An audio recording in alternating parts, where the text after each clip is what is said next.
गीता अध्ययन के सेशन में आप सभी का स्वागत, जहां हम राणा सर के साथ भगवत गीता के 5वें अध्याय को जानने का प्रयास कर रहे हैं।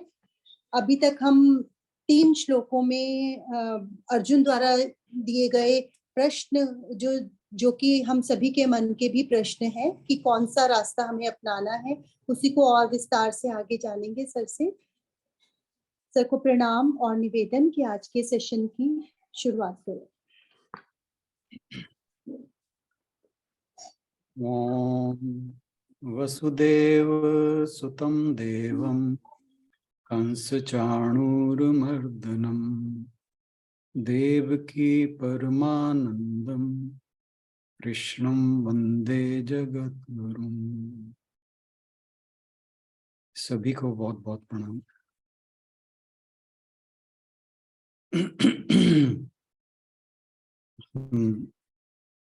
गीता जी के 5वें अध्याय पर चर्चा कर रहे हैं और कल हमने श्लोक किया था, श्लोक नंबर कल यानी पिछले सेशन में 3। अर्जुन का प्रश्न था कि एक सन्यासी होना बेहतर है कि कर्मयोगी होना। बेसिकली यहाँ ये समझना चाहिए कि उस मोक्ष की या आत्म साक्षात्कार की स्थिति को पाने के लिए गृहस्थ आश्रम अच्छा है या संन्यास आश्रम। यह प्रश्न कुछ इस तरह का था।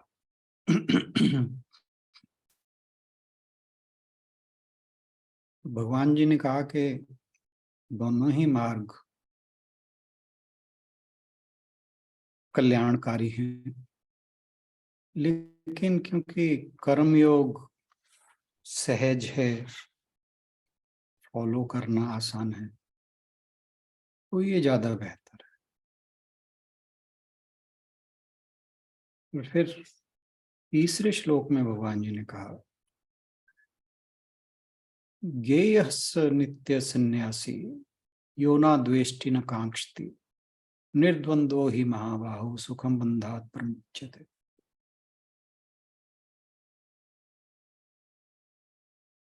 जिसके मन में कोई द्वेष नहीं है, किसी प्रकार की कोई आकांक्षा नहीं है, और जो सांसारिक द्वंद्वों से मुक्त है,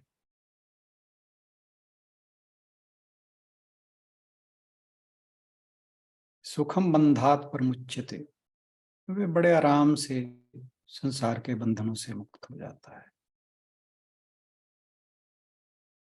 और उसे नित्य सन्यासी ही समझना चाहिए।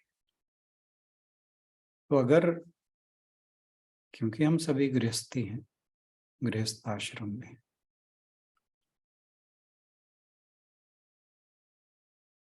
तो ऐसा बहुत बार मन में प्रश्न उठता है,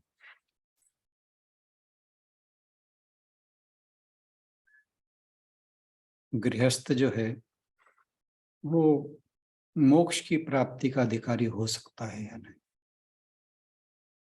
क्या केवल सन्यासी ही मोक्ष की प्राप्ति का अधिकारी है? तो उसका भगवान जी ने यहाँ बड़े स्पष्ट शब्दों में कह दिया कि ऐसा आवश्यक नहीं है कि आपको घर बार छोड़कर ही ज्ञान की प्राप्ति होगी। आप अपने सांसारिक जीवन का निर्वहन करते हो, उस लक्ष्य को प्राप्त कर सकते हैं। वास्तव में हमारा जो रियल सेल्फ है, जिसे हम वास्तविक स्वरूप कहते हैं, वो तो दिव्य है। वी हैव डिवाइन नेचर, परंतु हमने इस डिविनिटी के साथ अपनी आइडेंटिफिकेशन खो दी है, भूल बैठे हैं, और हम आइडेंटिफाई करते हैं अपने शरीर के साथ, देहात्म भाव। तो दिव्य होने के स्थान पर हम सीमित हो जाते हैं, और जब हम सीमित हो जाते हैं तो फिर जो संसार में जो हर क्षण बदल रहा है उसमें सुख ढूंढते हैं, और उस संसार के साथ इतने बद्ध हो जाते हैं, बंध जाते हैं, इतना गहरा तादात्म्य हमारा स्थापित हो जाता है कि उसमें जो भी परिवर्तन होता है वो हमें प्रभावित करता है। लेकिन जो ज्ञानी हैं वो इस संसार की अनित्यता को समझता है, इसलिए वो इसमें आसक्त नहीं, और वो इसके भोग की इच्छा भी नहीं रखता, और भोग की इच्छा नहीं रखता तो इससे प्रभावित भी नहीं होता। जब प्रभावित नहीं होता तो फिर वो अपने दिव्य स्वरूप के साथ जुड़ जाता है, उस दिव्य स्वरूप के साथ जो नित्य है, अविनाशी है, शाश्वत सत्य है।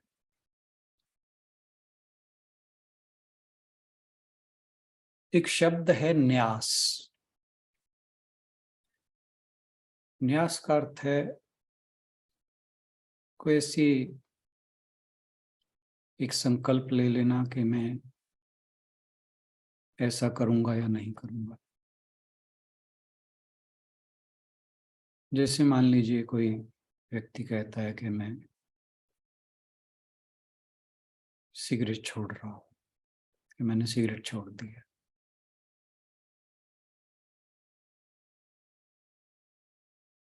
लेकिन जब तक सिगरेट उसके सामने नहीं आती तब तक तो उसका ध्यान सिगरेट से हटा रहता है।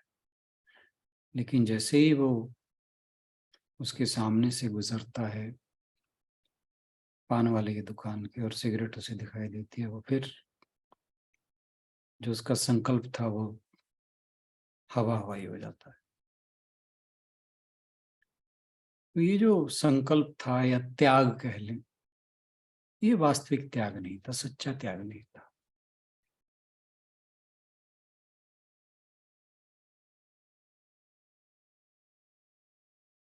तो ये जो व्यक्ति है इसे न्यासी हम कह सकते हैं। वो अभी भी पसंद नापसंद से प्रभावित होता है।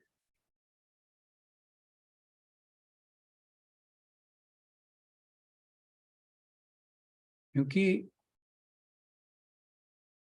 उसके जो दबी हुई इच्छाएं हैं, वासनाएं हैं, उनके विचार बार बार उसके मन में उठते रहते हैं, और मोक्ष प्राप्ति के लिए उसके पास समय नहीं होता। जबकि मोक्ष की प्राप्ति के लिए सत्य में पूरी तरह डूब जाना होता है।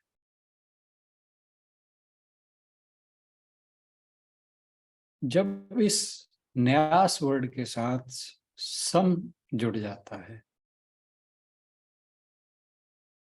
तब ये त्याग के अर्थ को पूर्णता देता है और बन जाता है संन्यास। संन्यास का अर्थ है पूर्णता त्याग, पूरा त्याग, पूर्ण त्याग। तो संन्यास का मतलब है, सन्यासी का मतलब ऐसा व्यक्ति जो सांसारिक वस्तुओं के आकर्षण से बिल्कुल बाहर हो गया है। उसका ध्यान कोई चीज भटका नहीं सकती।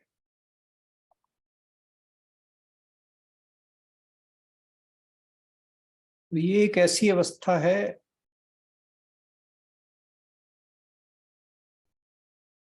जिसमें आप इसे ये नहीं कह सकते कि मैंने सन्यासी बनना है। जैसे हम मेडिटेशन की बात करते हैं, मेडिटेशन करने की चीज नहीं है, मेडिटेशन होनी चाहिए।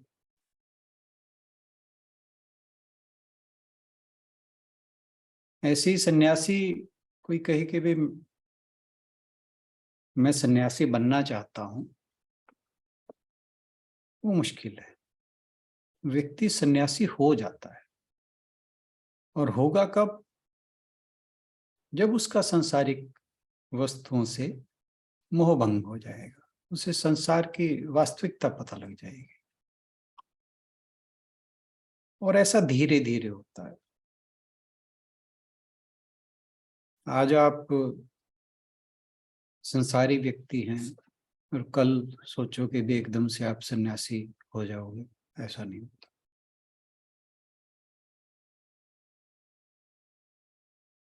ये धीरे धीरे आपकी मानसिक स्थिति जब रूपांतरित होने लगती है, आप धीरे धीरे आपको पता लगता है कि आपकी जो प्रसन्नता है, खुशी है, आनंद है, वो किसी बाहरी चीज पर नहीं टिकी।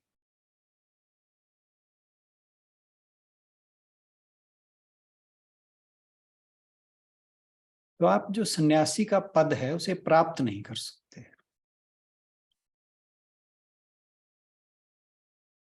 जगत में रहते हुए, अपने कर्म करते हुए, अपने कर्तव्यों का निर्वहन करते हुए,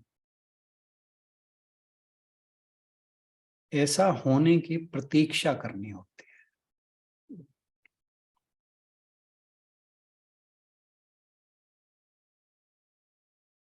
तो कर्म योग जो है वो धीरे धीरे ऑटोमेटिकली, जब हम कर्म योग को पूरे 100% होकर फॉलो करते हैं, तो ऑटोमेटिकली संन्यास की ओर ले जाता है।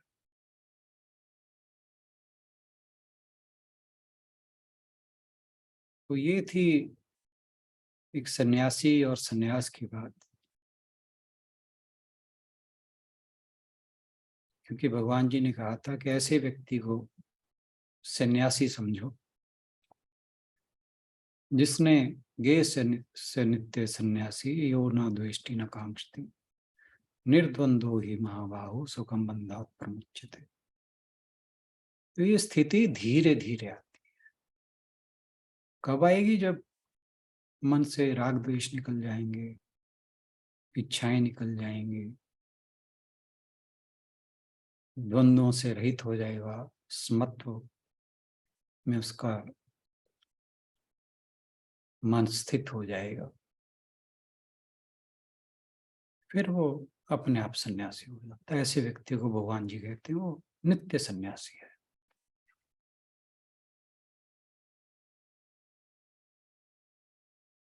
तो आज हमने चौथा श्लोक करना है। इस पर चर्चा करने से पहले आशु बहन से अनुरोध के श्लोक पढ़ते हैं। जी सर। सांख्य योगौ पृथक बालः, सांख्य योगौ पृथक बालः, प्रवदन्ति न पंडिताः, प्रवदन्ति न पंडिताः, एकमप्यास्थितिः सम्यक्, एकमप्यास्थितिः सम्यक्। सम्यक और उभौ से मिलकर जब हमने बनाया तो इकट्ठा करके हमने बोला सम्यक गुभयोर विन्दते। लेकिन अगर आप संधि कर देंगे उसकी तो सम्यक और दूसरा शब्द आ गया उभयोर विन्दते फलम। एकमप्यास्थितिः सम्यक उभयोर विन्दते फलम। सांख्य भौतिक जगत का विश्लेषणात्मक अध्ययन, योगौ भक्ति पूर्ण कर्म या कर्म योग, पृथक भिन्न, बालः अल्पज्ञ नहीं, पंडितः विद्वान जन, एकम एक में, अपि भी आस्थितः स्थित, सम्यक पूर्णतया, उभयोः दोनों का, विन्दते भोग करता है, फलम फल। अज्ञानी ही भक्ति को भौतिक जगत के विश्लेषणात्मक अध्ययन से भिन्न कहते हैं। जो वस्तुतः ज्ञानी है वे कहते हैं कि जो इनमें से किसी एक मार्ग का भली भांति अनुसरण करता है वह दोनों के फल प्राप्त कर लेता है। तो इस श्लोक में भगवान जी जो तीसरे अध्याय में कहा था कि आत्मज्ञान प्राप्ति का मार्ग एक ही है, लेकिन उसके दो चरण हैं, दो स्टेप्स हैं। पहले स्टेप में व्यक्ति अपने स्वधर्म के अनुसार कर्म करता है, लेकिन अपने कर्मों की समीक्षा करता रहता है कि वो निष्काम है कि नहीं, फलों में आसक्ति है कि नहीं।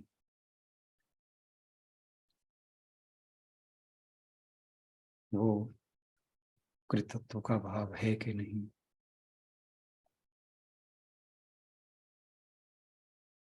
तो यानी वो अपने मन के शुद्धिकरण की ओर अग्रसर होता है। इस अवस्था को कर्मयोग कहा जाता है। जब उसकी सभी इच्छाएं समाप्त हो जाती, इच्छाओं से रहित हो जाता है, फिर वो अगले स्टेप के लिए तैयार हो जाता है।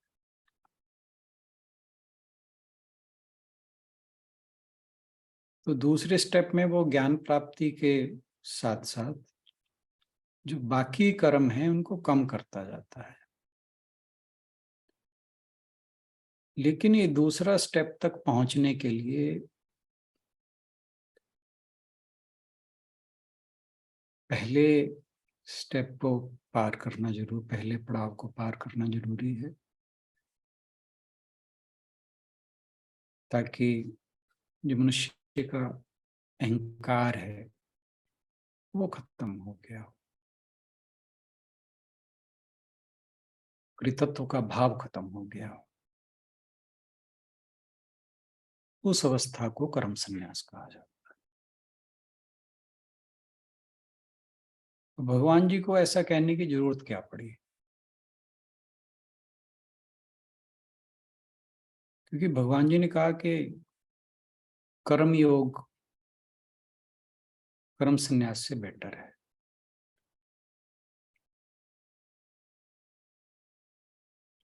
यहाँ जो सांख्य योग की बात हो रही है, सांख्य योग पृथक बाला प्रवदंती न पंडिता, ये सांख्य योग की बात जो हो रही है, सांख्य कर्म संन्यास के लिए ही यहाँ पर प्रयुक्त हुआ है, संन्यास के लिए। इसके बारे में आदि शंकराचार्य जी ने जो अपनी टीका लिखी है उसमें वो स्पष्ट लिखते हैं कि सांख्य वर्ड जो यहाँ भगवान जी ने यूज किया है वो सन्यासी के लिए यूज किया।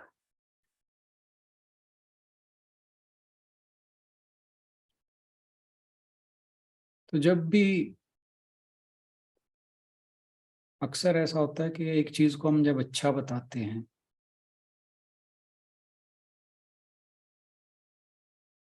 तो जो सुनने वाला है वो सोचता है कि दूसरा तो बेकार है,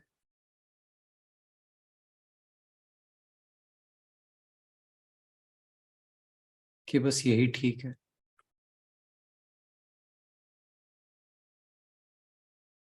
तो इसलिए भगवान जी को ये श्लोक कहने की जरूरत पड़ी कि ऐसा नहीं कि मैंने कहा कि भाई कर्मयोग बेहतर है तो ज्ञान योग कुछ कमतर है या वो खराब है, गलत है।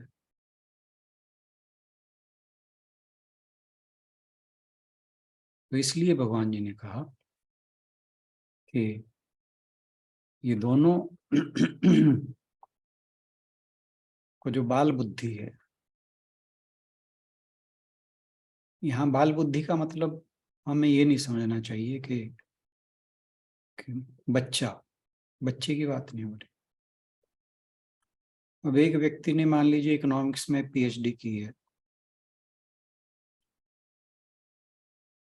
तो मेडिसिन में उसकी बाल बुद्धि ही होगी, उसे मेडिसिन के बारे में कुछ पता नहीं होगा, या वाइस वर्सा। यहाँ बाल बुद्धि का ये मतलब है कि उसके बारे में कुछ नहीं पता। तो यहाँ बाल बुद्धि का मतलब बालक की बात नहीं है, अल्पज्ञता की बात है, अज्ञानता की बात है। तो कहा कि सांख्य योगो पृथक बाला प्रवदंती न पंडिता, कि इनको दोनों को अलग अलग पंडित नहीं समझते। जो अज्ञानी है, बाल बुद्धि है, जिसे इन बारे में पता ही कुछ नहीं, वो सोचता है कि ये दोनों अलग अलग चीजें हैं।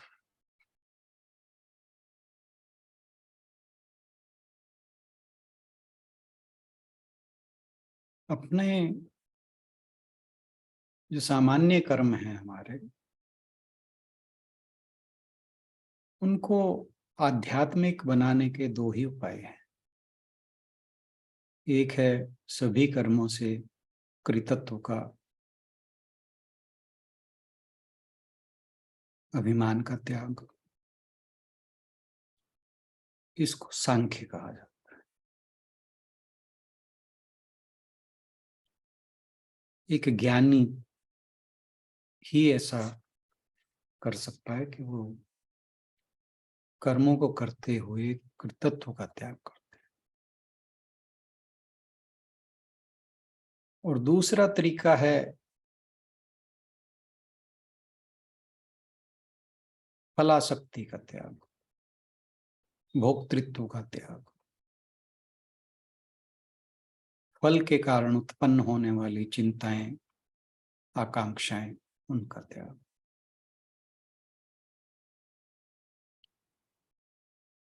इसे हम कह सकते हैं भोक्तृत्व के अभिमान का त्याग, और इसे ही कर्मयोग कहा जाता है।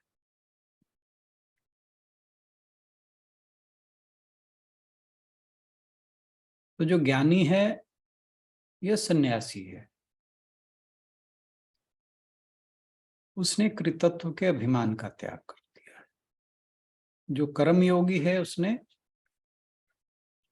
फल के साथ आसक्ति का त्याग कर दिया है। तो जो सांख्य मार्ग है, ज्ञान का मार्ग है, वो इतना इजी नहीं है फॉलो करना। विरले ही उस मार्ग को फॉलो करने के अधिकारी होते हैं। और इसके ऊपर हम बात कर चुके हैं, जिसके पूर्व जन्मों के कुछ कर्म ऐसे हैं जिसने अपनी इच्छाओं को पूर्व जन्मों में ही पहले ही पूरा कर लिया है। जैसे हम भगवान शंकराचार्य की बात करते हैं,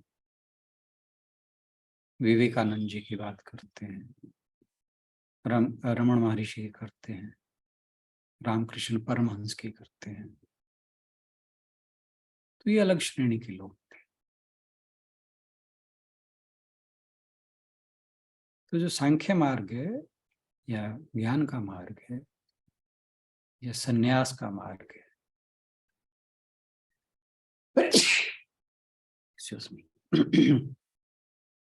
ये हर किसी के लिए फॉलो करना पॉसिबल नहीं।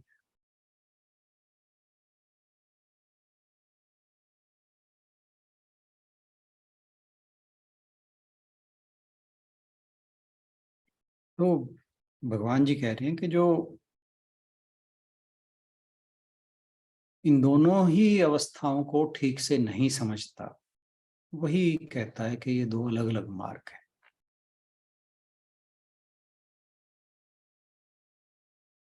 बालाहा प्रवदंती, प्रवदंती का मतलब कि उनके बीच में ये बात फैली हुई है, मशहूर है, या अफवाह है बाल बच्चों के बीच में।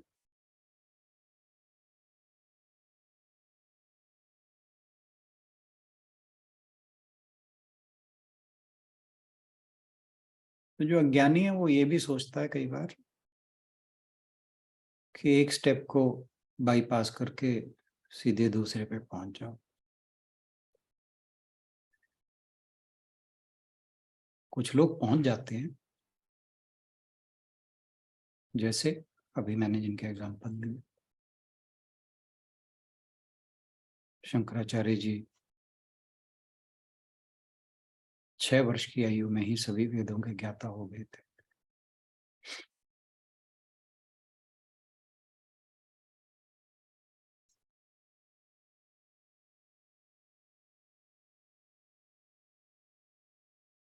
लेकिन वो तभी संभव है जब मनुष्य अपनी सभी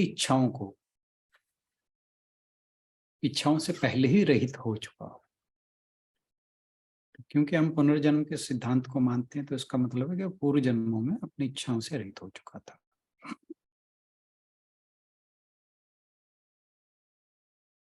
तो भगवान जी कह रहे हैं कि ये 2 अलग अलग मार्ग नहीं है।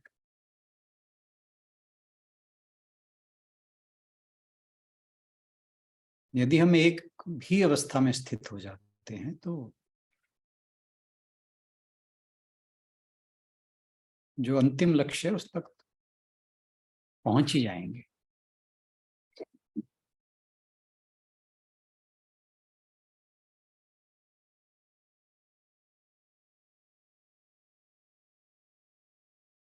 जो अपना देहाभिमान त्याग देता है, ब्रह्म को अर्पण कर देता है,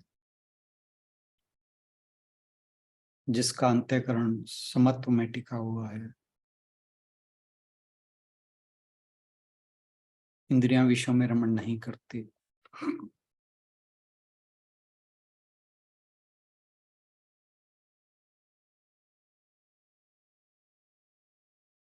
और जो ज्ञान के आनंद से परिपूर्ण है, वही सन्यासी है, वही कर्मयोगी है।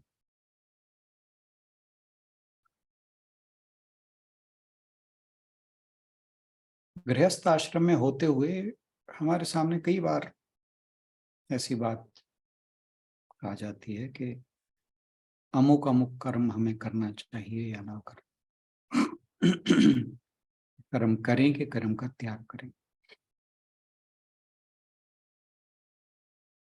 तो सबसे पहली जो तराजू है वो ये है कि ये धर्मानुकूल है कि नहीं। जो धर्मानुकूल है उसका,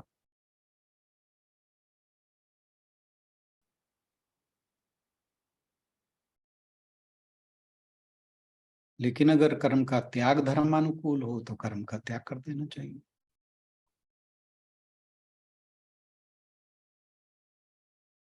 तो जैसे हम एक दिन पहले भी बात कर रहे थे, करना और छोड़ना ये दोनों साथ साथ चलते हैं।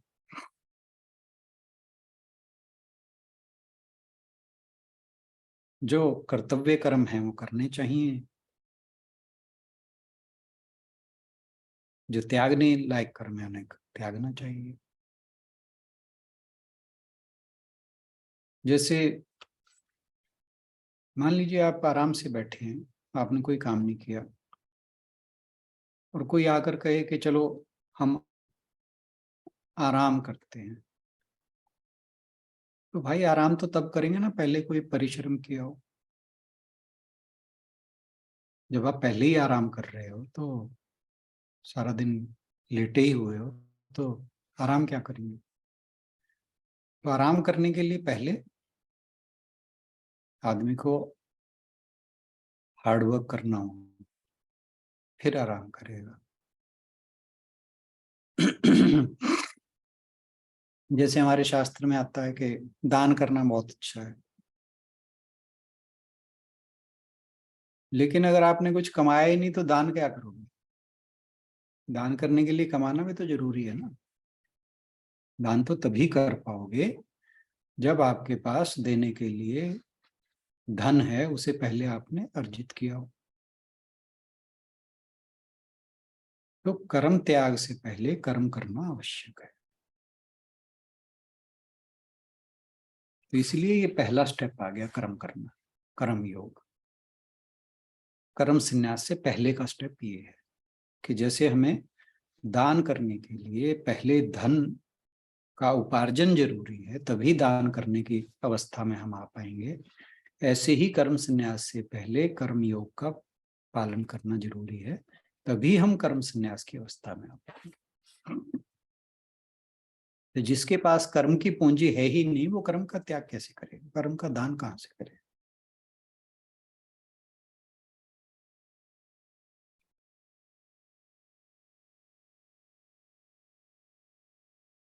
तो इस चीज का ज्ञान होना जरूरी है।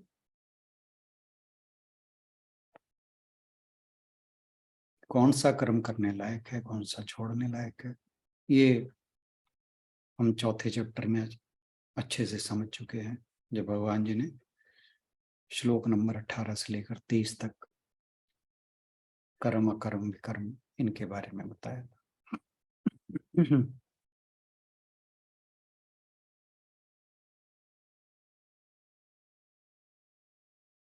क्योंकि जब तक आपको उचित अनुचित का ज्ञान नहीं होगा, उसका विवेक नहीं होगा, तब तक आगे बढ़ना मुश्किल होता है।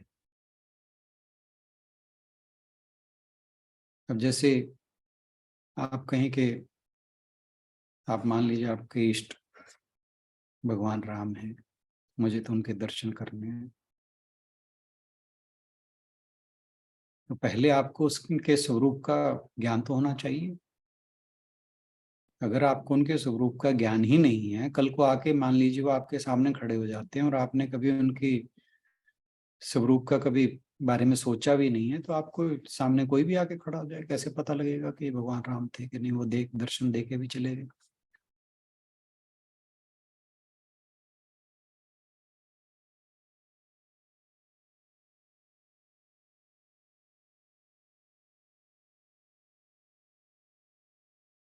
तो इसलिए आप चाहे कर्म करें या छोड़ें,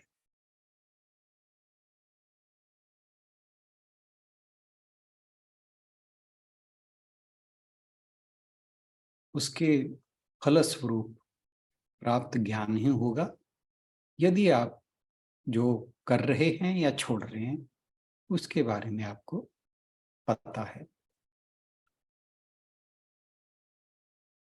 तो जो कर्म करता है वो भी ज्ञान की उपासना करता है, जो कर्म छोड़ता है, यहाँ कर्म छोड़ने का मतलब कर्म का त्याग नहीं है, कर्म संन्यास की बात हो रही है।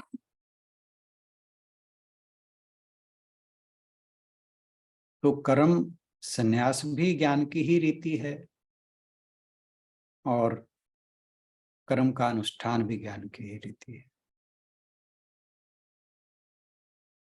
लेकिन भगवान जी यहाँ एक बात कह रहे हैं कि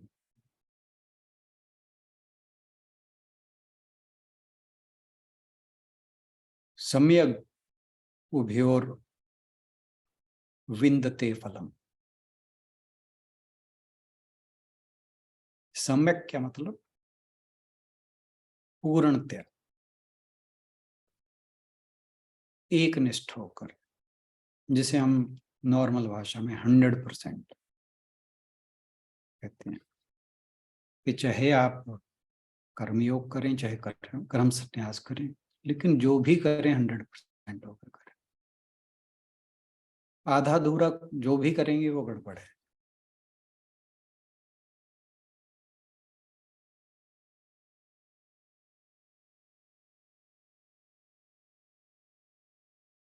एक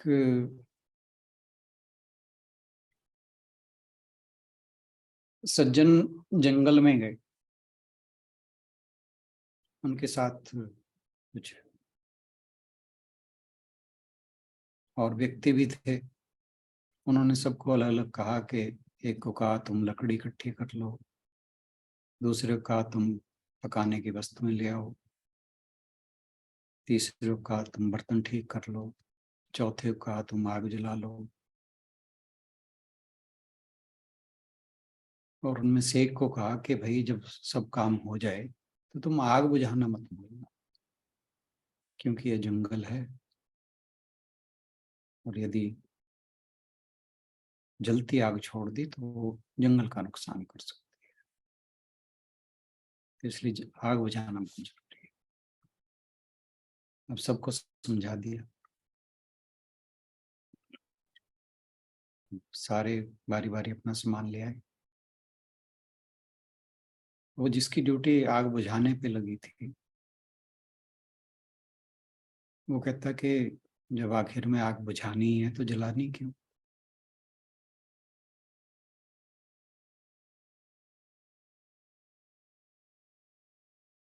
तो अब यहाँ समझने वाली बात है कि अगर आग जलाएंगे नहीं तो जो खाना पकाना था वो तो पकेगा ही नहीं।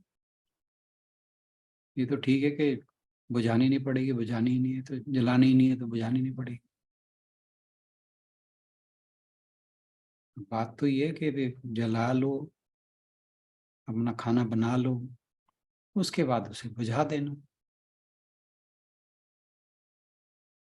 तो इसे कहा कि कर्म को ठीक ठीक करना, सम्यक रूप से करना। तो जो भी कर्म आप करें, सावधानी से करें, विवेक से करें और अपना कर्तव्य समझ कर करें।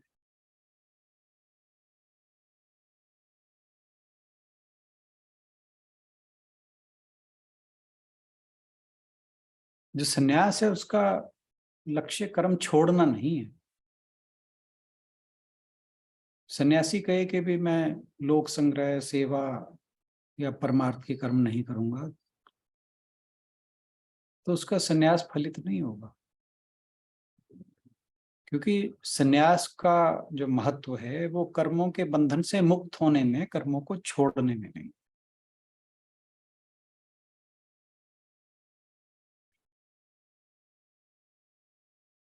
और ये भगवान जी ने, आपको ध्यान होगा, 4th चैप्टर में भी कही थी बात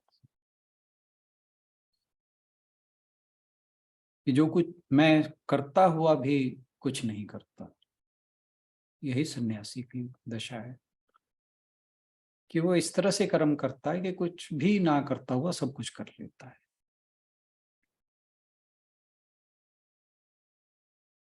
और जब कर्म योगी इस बुद्धि से काम करे कि मैं सब कुछ कर रहा हूं लेकिन मैंने कुछ किया नहीं,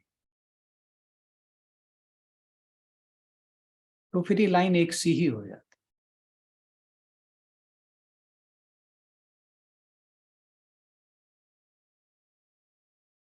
लेकिन गृहस्थ में जो रहने वाले हैं अक्सर अपने आप को कोसते रहते हैं कि मैं तो संसारी आदमी हूं,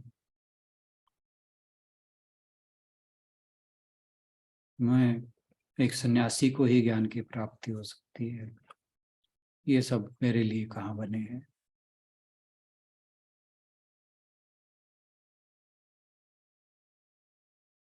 तो अपने आप को वो दीनहीन समझता है और अध्यात्म की ओर नहीं चलता। उस चीज का खंडन भगवान जी ने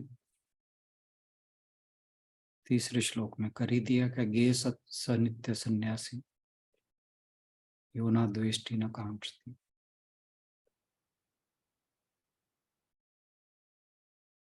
क्या बेशक संसारी हैं, गृहस्थी हैं, लेकिन आप भी उस उच्च अवस्था तक पहुंच सकते हैं अगर आप कर्म योग के मार्ग को अपनाते हैं, अपने कर्मों को प्रभु को समर्पित करते हैं।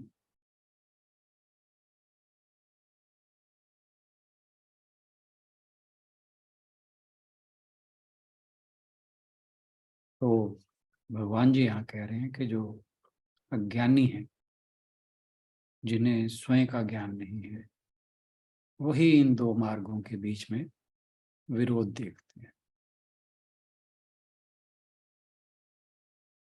लेकिन जो ज्ञानी है, जो इन दोनों में से किसी भी एक मार्ग से गुजर चुका है, वो जानता है कि दोनों मार्ग एक ही लक्ष्य पर लेके जाते हैं। लक्ष्य क्या है? ईश्वर की प्राप्ति या मोक्ष की प्राप्ति।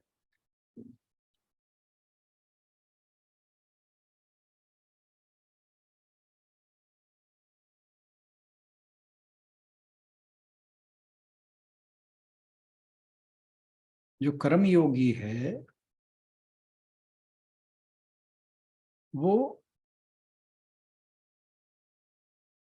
अपने जो भी दैनिक जीवन के कार्य हैं उनको करते हुए धीरे धीरे अपने मन में वैराग्य की भावना विकसित करते हैं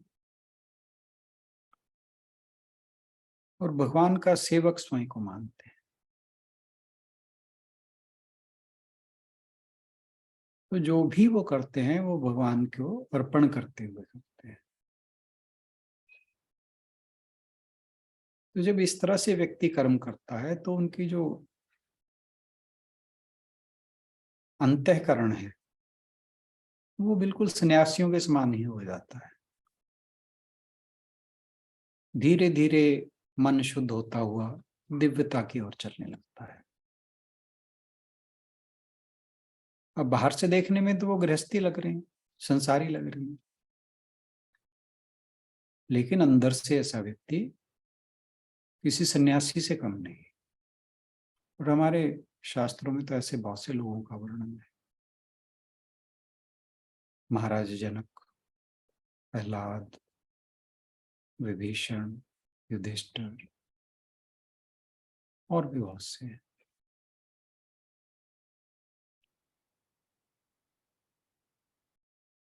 तो जो इंद्रियों को अपने संयम रखता है और जो कुछ भी संसार में करता है वो भगवान की सेवा के लिए करता है, लोक संग्रह के लिए करता है,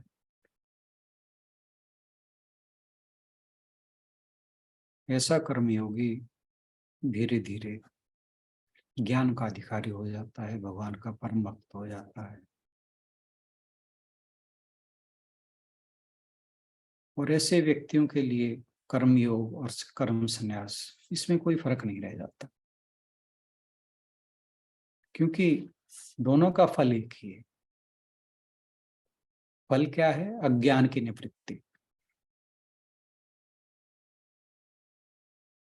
आखिर तो ज्ञान का प्रकाश ही मनुष्य को प्राप्त करना है, तो वो अज्ञान की निवृत्ति से होगा। तो इसके लिए चाहे कर्मयोग से अंतःकरण को शुद्ध करके प्राप्त करो या फिर चाहे कर्म संन्यास से प्राप्त करो, तो हमें किसी भी एक मार्ग को चुनना है। और चुनना किसे है ये भी इंपॉर्टेंट है कि हमें पता तो हमें चुनना कौन सा मार्ग है। हमें चुनना है वो मार्ग जिसके लिए हम योग्य हैं। भगवान जी ने दोनों मार्गों की भूरी भूरी प्रशंसा की, लेकिन अर्जुन को कहा कि खड़ा हो और युद्ध कर। क्यों? क्योंकि अर्जुन की योग्यता कर्म योग में है, ना कि कर्म संन्यास में। क्यों? क्योंकि उसका स्वभाव क्या है? क्षत्रिय का, योद्धा का।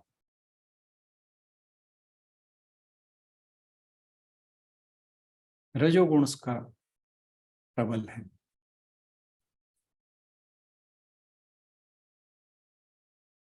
तो पहले तो ये कि हम उस मार्ग का अनुसरण करें जिसके लिए हम योग्य हैं, और फिर दूसरी चीज,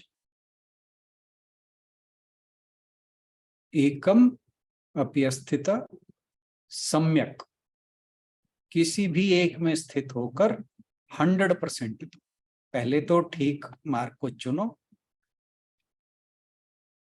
फिर उसमें स्थित होकर जिसको भी चुना है उसमें अपना 100%। आज के लिए इतना ही बहुत।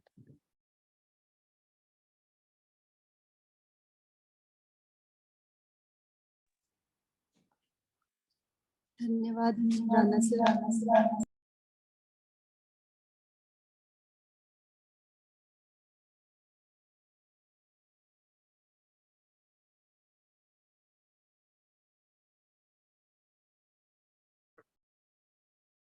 किसी को कोई इन श्लोकों के ऊपर कहना हो तो प्लीज अपनी बात जरूर रखें।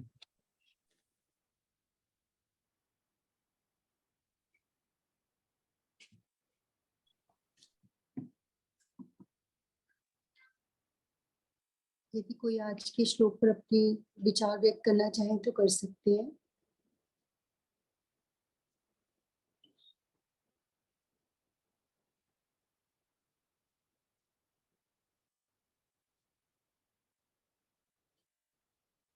सर बहुत ही अच्छा, बहुत ही प्यारा श्लोक है। नो डाउट, सारे बहुत अच्छे हैं। सारे बहुत अच्छे हैं और आपने समझाया भी बहुत अच्छे से है। Thank you.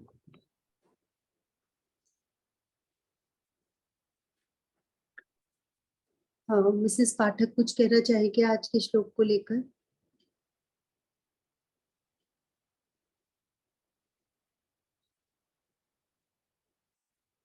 सुनीता जी।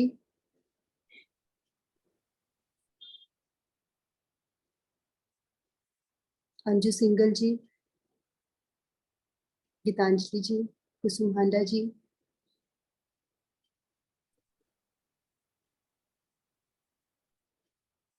आज सर सब सोच में पड़ गए हैं कि अब पहले तो हमारे ऊपर काम है ना कि दोनों ही आपने बताया कि हमें डिसाइड करना है और फिर उसके बाद 100% अपना देना है।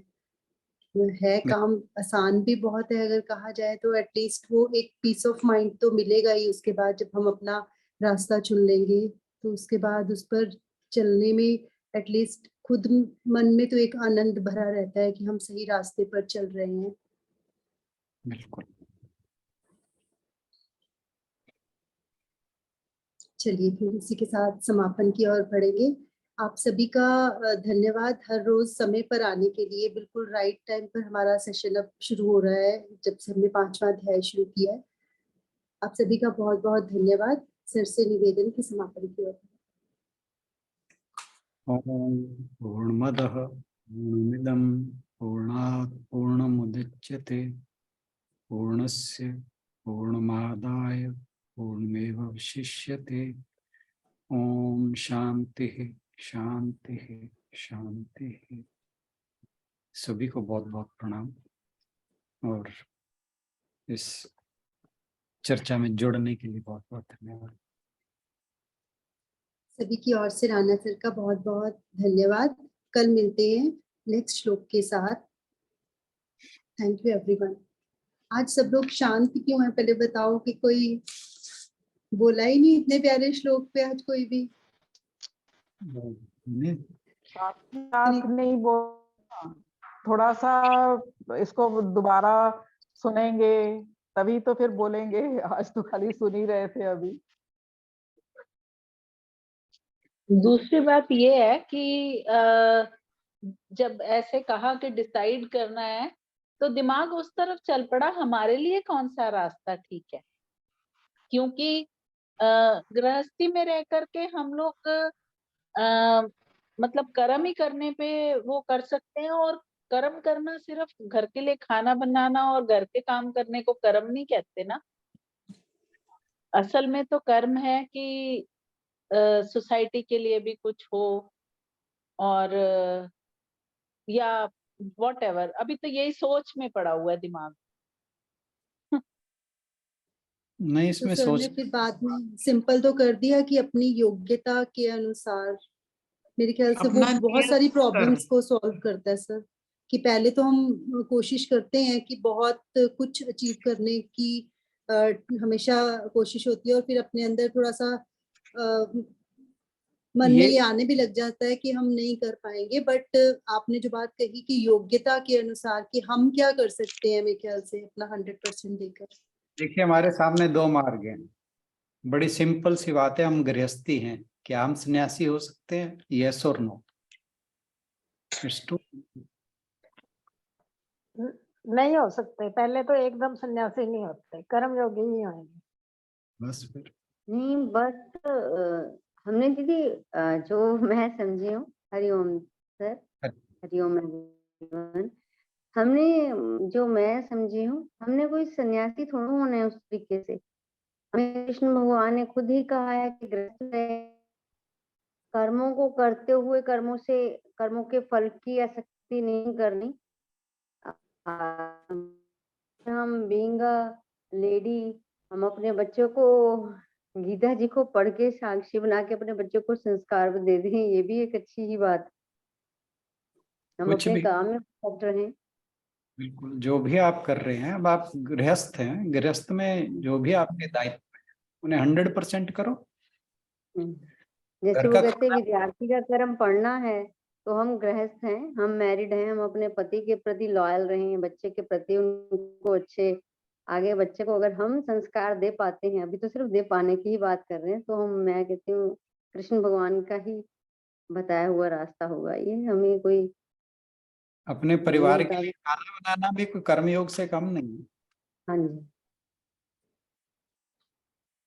सर, अपना नियत कर्म जो स्वधर्म है वो अगर हम ठीक से निभाते रहें तो फिलहाल तो आई थिंक वो ही शुरुआत बहुत अच्छी रहेगी। मतलब वो हम पूरा सिंसियरली कर जो हमारा काम है। वो हम 100% की हर बार बात करते हैं, यहाँ भगवान जी ने बिल्कुल साफ कर दी बात, स्पष्ट। एकम अप्यवस्थः सम्यक और विंदते फलम, कि किसी भी एक में स्थित हो जाओ। अब हमारे लिए तो एक तो बस एक ही है, नो चॉइस। हमारे पास चॉइस नहीं है, हम तो सारी गृहस्थ हैं, तो सेकंड ऑप्शन तो पहले ही बंद है हमारी। किसी को ही 100% करना है हमें। जो भी कर रहे हैं, जो भी हमारे विहित कर्म है, जो भी नियत कर्म है, जो भी स्वधर्म है, जो भी जिस भी अवस्था में हम हैं, और उसके अनुसार हमें जो कुछ भी करना है उसको 100% खुश होकर आनंद में भरकर करो। यही कर्मयोग है और यही हमें उस लक्ष्य तक ले जाएगा। ये भगवान जी हमें प्रॉमिस कर रहे हैं। ये कोई बाबा जी तो प्रॉमिस कर नहीं रहे, भगवान जी सीधे भगवान जी प्रॉमिस कर रहे हैं, तो उनकी बात में तो हमें श्रद्धा होनी चाहिए।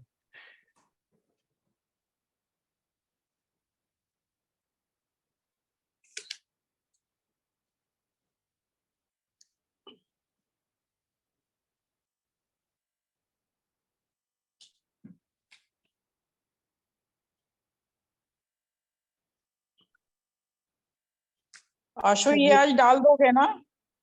हाँ जी डालती हूँ। आशुबेन 4th चैप्टर हाँ के जी। मैं रीड कर दूं सारे? सर आप अपने में डाले बिना ना करो।